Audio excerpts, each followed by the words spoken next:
আসসালামু আলাইকুম। চলে এসেছি সেই ইটভাটায়। আপনাদেরকে আজকে দেখানোর চেষ্টা করব বাংলাদেশের প্রত্যন্ত অঞ্চলে ইটভাটাগুলো কেমন হয়ে থাকে। অধিকাংশ ক্ষেত্রেই ইটভাটাগুলো বাংলাদেশের প্রত্যন্ত অঞ্চলে হয়ে থাকে, কারণ ইট ভাটার জন্য অনেক বেশি জায়গার প্রয়োজন পড়ে। সেই জায়গা থেকে আজকে দেখানোর চেষ্টা করছি আপনাদেরকে ইটভাটাটি। ইটভাটার আশপাশটা তো দেখতেই পাচ্ছেন, ওখানে যে কাউন্টারটা আছে সেই কাউন্টারে বসে আছেন ইটভাটার কর্তৃপক্ষের লোকজন। তারা ইটভাটার ভিডিও করার জন্য কোনো ধরনের বাধা বা নিষেধাজ্ঞা দেননি, জাস্ট আপনাদেরকে দেখানোর জন্যই মূলত আমি এসেছি। অনেক সময় অনেকে অনেক কিছু বলে থাকেন, কিন্তু তারা যথেষ্ট ডিসেন্ট এবং ভালো, তারা কোনো ধরনের বাধা দেননি আমাকে। আমি লেন্স একটু শিফট করি, ওয়াইড অ্যাঙ্গেলে দেখালে আপনাদের সবচেয়ে ভালো লাগবে। এটা কিন্তু দেখতেই পাচ্ছেন চারপাশে কত সুন্দর পরিবেশ, গ্রামীণ আবহ, একদম দুর্দান্ত লাগছে। আমি আশপাশ দিয়ে একটু ঘুরবো এবং উপর থেকে উঠে আপনাদেরকে দেখানোর চেষ্টা করব যদি সম্ভব হয়। দেখতে পাচ্ছেন চতুর্দিকে শুধু ইট আর ইট, সারি সারি ইট, খুবই দুর্দান্ত লাগছে। এখন একটু উপরে উঠে দেখানোর চেষ্টা করি। সিঁড়িগুলো দিয়ে অতিক্রম করে উপরে উঠবো। উপরে উঠে সাইড অ্যাঙ্গেল ভিউ দিয়ে আপনাদেরকে দেখালে খুবই সুন্দর লাগবে। আর এখন পুরো ভাটা সম্পূর্ণ ফাঁকা, এখন হয়তো বা অফ সিজন চলছে, সেই জন্যই এমনটা। আমি এখন ভাটার উপরের অংশে চলে এসেছি। খুবই দুর্দান্ত লাগছে ওয়েদারটি, দেখতেই পাচ্ছেন কি চমৎকার। একটু জুম করে যদি দেখাই, এই দেখুন ইট ভাটার উপরের অংশটা, একদম ওয়াও, এক কথায় অসাধারণ। এরকম জায়গায় আসতে পারলে আপনার মন একদম প্রশান্ত হয়ে যাবে। যদিও এখন তীব্র রোদ, বিকালে এখানে আসতে পারলে খুবই ভালো লাগতো। আর ইটভাটার আশেপাশে ছেলেরা খেলাধুলা করে যেমনটা জানি, কিন্তু এখন ভর দুপুর হওয়ার কারণে মূলত ইটভাটাটা ফাঁকা আছে।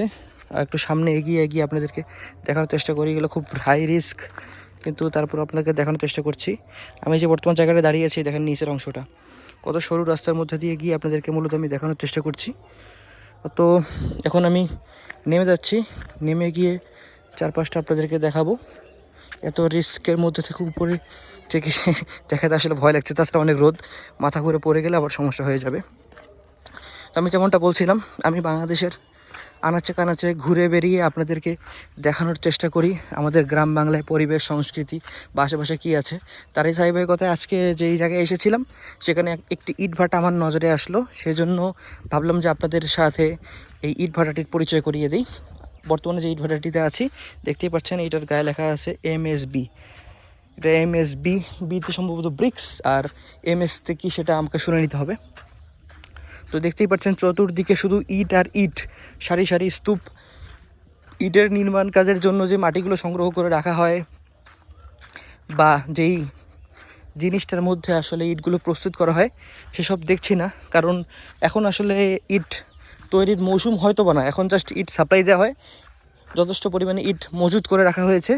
আমি বর্তমানে সেই মজুদকৃত ইটের মাঝখান দিয়ে যাচ্ছি। দেখতেই পাচ্ছেন ভিডিও কিছুটা শেকি হচ্ছে, স্টেবল হচ্ছে না, কারণ আসলে যেই রাস্তা দিয়ে যাচ্ছি এটা উঁচু নিচু, তাই অনেক কষ্ট করে দুর্গম পথ অতিক্রম করে যেতে হচ্ছে। ও ভাই, বর্তমান যে জায়গাটায় এসেছি এটা কোনোভাবেই একটা প্রত্নতাত্ত্বিক স্থানের চেয়ে কম না। জাস্ট মাঝখানে এই গর্তগুলো দেখুন, গর্তগুলো কি দেখে আপনার মনে হচ্ছে না যে এটা একটা প্রত্নতাত্ত্বিক স্থান? খুবই ভালো লাগছে, অসাধারণ। মানে এখানে আমি এসে যদি ছবি তুলে পোস্ট করি যে আমি একটা প্রত্নতাত্ত্বিক স্থানে ঘুরতে এসেছি, কেউই অবিশ্বাস করবে না। জাস্ট ওয়ালগুলো দেখুন, ওয়ালগুলো দেখে ভাই কোনো অ্যাঙ্গেলই মনে হয় না যে এটা একটা প্রত্নতাত্ত্বিক স্থান নয়। খুবই দুর্দান্ত, খুবই অসাধারণ। আমি শেষ প্রান্তের দিকে গিয়ে আপনাদেরকে দেখানোর চেষ্টা করব। পুরোটা দেখাতে পারলে আমার খুবই ভালো লাগতো, কিন্তু এত রোদের মধ্যে পুরোটা দেখানো সম্ভব হচ্ছে না। জাস্ট আমি একটা সাইড অ্যাঙ্গেল ভিউ দেওয়ার চেষ্টা করব আপনাদেরকে। আমি বর্তমান মনে হয় ওয়াইড অ্যাঙ্গেলেই আছি, 1x শিফট করবো, ওয়াইডে শিফট করবো, শিফট করে দেখাবো। এই দেখুন আশেপাশে কিন্তু গ্রামের যে বাড়িগুলো দেখা যাচ্ছে, এই দেখেন আজকে পরিবেশ খুবই সুন্দর। দেখুন আশেপাশে গ্রামের বাসিগুলো দেখা যাচ্ছে, এই দেখেন, দেখেছেন? আজকে এই জায়গায় আসতে পেরে আমার খুবই ভালো লাগছে। বিকালে আসতে পারলে আরও অনেক বেশি ভালো লাগতো। এই যে সামনে সারি সারি স্তূপ, এগুলো যে ইটগুলো আছে এগুলো অধিকাংশ ইট ভেঙে গিয়েছে, এগুলোকে পিক ইট হিসেবে সম্ভবত ব্যবহার করা হবে। যে বাসাবাড়ির জন্য যে খোয়াগুলো লাগে সেগুলোতে ব্যবহার করা হবে। আর বাসাবাড়ির গাঁথনির জন্য আরেকগুলো ইট আছে। আর ইটের মধ্যে আসলে কোয়ালিটি অনুযায়ী নাম্বারিং করা হয়, 1 2 3 4 এরকম নাম্বারিং করা হয়। আবার পিক ইট বলে কিছু ইট থাকে যা আমরা শুনেছি অনেক সময়। আর এই পাশেই যে জায়গাটা, পাশের জায়গাটাকে তো ধান ক্ষেত। আমি যেমনটা আপনাদেরকে বলেছিলাম যে গ্রাম অঞ্চলগুলোতে অনেক বেশি জায়গা নিয়ে এই ইট ভাটার প্রকল্পগুলো আর কি চলে। আর বাসাবাড়ির জন্য তো ইট লাগেই, এটা খুবই স্বাভাবিক একটা বিষয়, যেটা আপনারা জানেন। আরও ওই যে দেখুন দূর দূর পর্যন্ত শুধু ধান খেত, আর মাঝে মাঝে ছোটো ছোটো কিছু ঘর দেখা যাচ্ছে। ওই দেখছেন কত দূর পর্যন্ত শুধু ঘর আর ঘর, আর মাঝে মাঝে শুধু দুই একটা বাসা, ধান ক্ষেত, এই জাতীয় জিনিসপত্রগুলো। কথার মধ্যে ভুল ত্রুটি থাকতে পারে, কথার মধ্যে ভুল ত্রুটি থাকলে অবশ্যই ক্ষমা সুন্দর দৃষ্টিতে দেখবেন। আর এই দেখুন ইট ভাটার সৌন্দর্য মনে হয় সব কিছুকে ছাড়িয়ে গিয়েছে।